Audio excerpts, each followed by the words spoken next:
네, 이 7월 한 달도 하나님의 선하신 인도하심과 축복하심이 우리 모두에게 충만하시기를 간절히 바랍니다. 오늘 다루는 본문은 디도서입니다. 디모데 전후서와 디도서를 바울의 목회서신이라고 이름하게 됩니다. 자, 디도는 디모데와 비슷한 위상을 가지는 인물입니다. 디모데와 더불어서 바울이 믿음의 아들로서 언급하는 인물입니다. 여기에다가 오네시모라고 하는 종이었던 제자라고 해야 될지요. 그런 인물이 덧붙여집니다. 그리고 이제 디도, 디모데, 바나바와 같은 인물은 바울과 더불어서 12사도 이외에도 신약 성경에서 사도라고 불리울 만한 그러한 인물들입니다. 그래서 성경에 나타나는 사도들과 그들의 제자에 속하는 그러한 인물들입니다. 더불어서 성경에 나타나지 않지만은 사도들의 직계 제자들을 속사도라고 부르고 속사도 교부라고 부르게 되는데요. 몇몇 인물들을 거론하게 되면은요, 사도 요한의 그 직계 제자로 폴리갑이 있습니다. 또 폴리갑의 직계 제자로 이레네우스가 있습니다. 폴리갑은 에베소 바로 밑에 서머나에서 목회를 했고, 또 그 서머나에서 길러낸 제자 이레네우스를 저기 프랑스의 노용으로 파송하는, 니용이라고 하죠. 파송하는 그러한 일들이 있었습니다. 그런가 하면은 로마에서는 베드로의 직계 제자로 클레멘스가 베드로의 로마에서 목회하는 그런 일들이 있었는데 그들을 속사도 교부라고 부릅니다. 디도서의 시간적 배경이 있습니다. 그것은 바울이 사도행전 마지막 부분에서 로마까지 압송되는 바로 그 여정을 바울의 3차 전도 여행이라고 한다면은 이제 성경에 기록되지 않은 후반부의 전도 여행이 있습니다.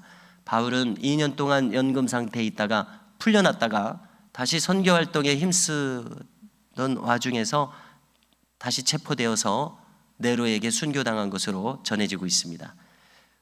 그래서 로마에서 풀려나서 행한 선교 여행을 4차 전도 여행이라고 할 수 있는데, 그때 여기 오늘 디도가 파송되어 있는 그레데 섬을 방문한 것으로 되어 있습니다. 그리고 이제 늘 소원하였던 서바나 등으로 선교 여행을 떠났다가 이제 붙잡혀서 순교하게 되는 것입니다.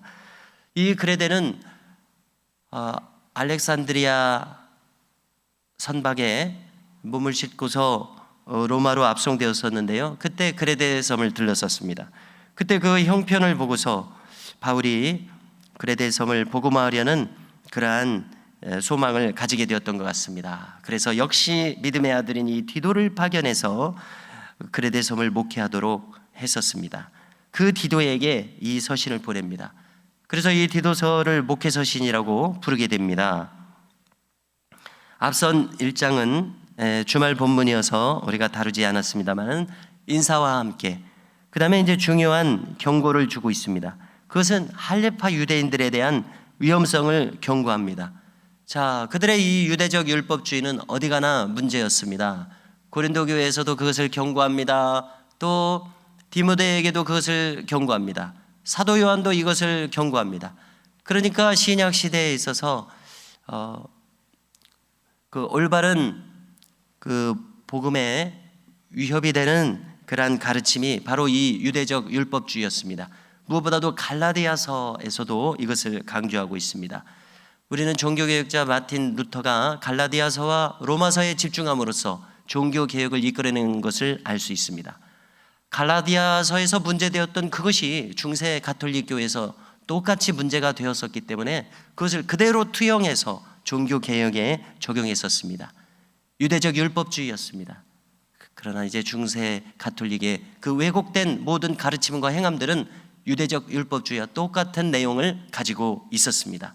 한마디로 자기 공로주의로서는 구원에 이를 수 없습니다. 우리가 로마서 새벽에 다루면서 누누이 거론한 것과 똑같습니다. 자기 의로서는 하나님께 도달할 수 없습니다.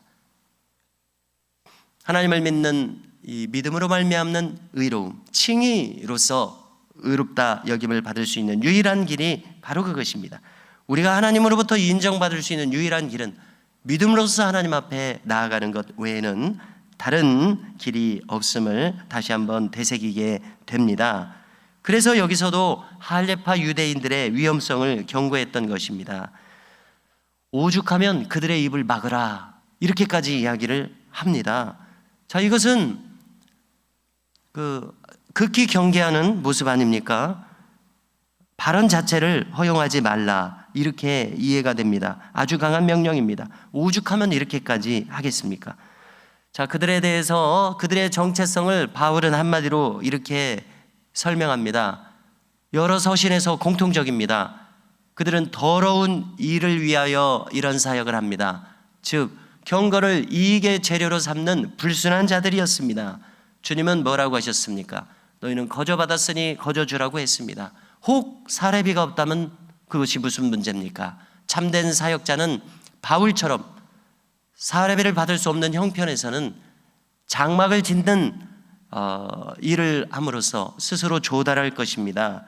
왜냐하면 복음이 생명보다도 더 중요한 것이기 때문에 그렇습니다.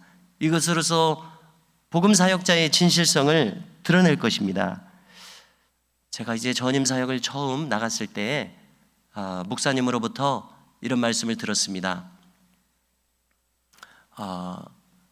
궁핍함에 대해서 염려하지 말라. 굶어 죽지 않는다. 하나님은 어떻게든 공급하신다. 그러므로 굶을지라도 그것을 극복하는 그러한 순종함을 가지자, 이렇게 말씀을 하십니다. 자기의 경험을 통해서 하시는 그 권면이 아직까지도 기억에 남습니다. 자, 그런데 그들 스스로 자기의 진실하지 않음을 드러내는 것은 경건을 이익의 재료로 삼는 그런 모습이었습니다. 사역을 빙자해서 물질을 목적하는 사람들이 있습니다. 예나 지금이나 그렇습니다. 이들은 타락한 자들입니다. 경건을 이익의 재료로 삼는 것만큼 어리석은 죄는 없을 것입니다. 자, 이제 오늘 본문 2장으로 들어와서는요, 각 연령대의 남녀 성도들에게 적합한 교훈을 베풀고 있습니다. 가히 목회서신다운 그러한 내용입니다. 에베소서에 이은 바울서신의 특징이죠. 요한서신에서도 이렇게 각 연령대에 맞는 교훈을 주는 것을 우리가 이미 읽었었습니다. 이것은 목회적인 돌봄, 목회적인 관심에서 기인하고 있습니다. 바울은 이 짧은 서신에서 압축적으로 이 많은 내용들을 전하고 있습니다. 우리도 짧게 살펴보면요, 첫째로 노년의 남성 성도들에게 주는 교훈입니다. 그들에게 필요한 것은 절제하는 마음, 경건, 신중함, 믿음, 사랑, 인내함, 이러한 모습들의 온전함을 보이도록 가르치라고 합니다. 두 번째로 노년의 여성 성도들입니다. 거룩한 행실, 모함하지 말 것, 음주를 금할 것. 그레데섬의 노년의 여성들은 음주를 했던 모양입니다. 그래서 이것은 실질적인 권면이겠죠. 음주를 금할 것, 그리고 선한 것을 가르치는 사람들이 되게 할 것을 힘쓰라고 이렇게 합니다. 셋째로 젊은 여성 성도들입니다. 그들을 교훈하여 남편과 자녀를 사랑하고, 자, 이것은 당연한 것입니다. 당연한 것인데 가르쳐야 할 정도로 이러한 덕들이 흐트러져 있었을 것을 추측하게 됩니다. 당연히 해야 될 것을 당연히 하도록 가르치고 있습니다. 남편과 자녀를 사랑하라, 가정에 충실하도록 합니다. 신중하도록, 순전하도록, 집안일에 힘쓰도록, 또 남편에게 복종하도록 가르치게 했습니다. 자, 이것의 목적이 있습니다. 말씀이 비방을 받지 않게 하기 위함이라고 합니다. 즉 신앙의 덕을 가짐으로써 믿지 않는 사람들에게 비방할 그러한 거리를 주지 않게 하려는 것입니다. 우리가 신앙생활을 하면서도 행실로서 덕이 되지 않는 경우가 더러 있기 때문에 그렇습니다. 덕이 되고 본이 되게 하라는 그러한 가르침을 주고 있습니다. 네 번째로 젊은 남성 성도들입니다. 그들은 신중해야 합니다. 또 먼저 같은 연령대인 디도 자신이 본이 될 것을 명령합니다. 그래서 올바른 교훈에 머물러 있고 단정하고 책망할 것이 없는 바른 말을 하게 할 것을 가르칩니다. 이것도 역시 불신자 대적자들로 하여금 비방할 말이 없게 하기 위함이라고 합니다. 그렇습니다. 믿는 사람들은 주변의 사람들의 이목이 집중되고 있습니다. 그러므로 어찌하든지 덕이 되고 본이 되는 모습으로 우리가 나타나야 할 것입니다. 이어서 다섯째로 종들의 윤리입니다. 그들은 상전들에게 순종해야 합니다. 거슬러 말해서는 안 됩니다. 그 시대에도 노예들이 이제 상전들에게 거슬러 말하는 일들이 있었던가 봅니다. 그렇게 하지 마라고 합니다. 참되고 정직하게 행하며 신실함을 보이라고 합니다. 마지막으로 바울은 보편적인 교훈을 줍니다. 하나님의 은혜가 나타나기를 소망합니다. 하나님은 우리를 양육하신다고 말합니다. 그래서 불경건과 세상 정욕을 버리게 하시는 하나님, 신중하며 의롭고 경건한 모습으로 이 세상을 살게 하시는 하나님이라고 말합니다. 또 장차 영원한 나라에 대한 소망, 그 영광을 기다리게 하십니다. 그 주도성은 하나님에게 있습니다. 예수님에게 있습니다. 이렇게 바울은 이 짧은 디도서 서신에서 압축적으로 권면하고 있습니다. 마지막으로 바울은 주님의 십자가의 죽으심의 의미를 다시 밝힙니다. 왜 죽으셨습니까? 그것은 모든 불법에서 우리를 속량하시기 위해서, 우리를 정결하게 하시기 위해서, 선한 일에 열심하는 자기의 친백성을 삼으시려는 계획에서라고 이야기합니다. 그리고 디도에게 명령합니다. 목회자로서의 덕성을 가지도록 명령하는 것이죠.